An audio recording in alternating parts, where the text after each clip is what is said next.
Ese ujya umenya gutandukanya amapine y'imodokari bitewe n'ibihe tugezemo by'umwihariko cyane mu Rwanda?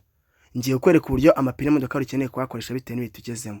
Ni irihe pine wakoresha mu gihe cy'izuba cyangwa se ni irihe pine wakoresha mu gihe wenda cy'itumba, mu gihe cy'imvura nyinshi? Nibyo ngiye kubereka.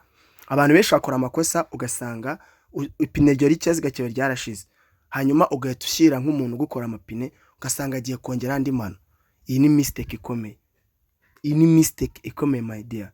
Biriya byo kongeresha amano ngo uri kwikinga polisi biriya ntacyo bimaze.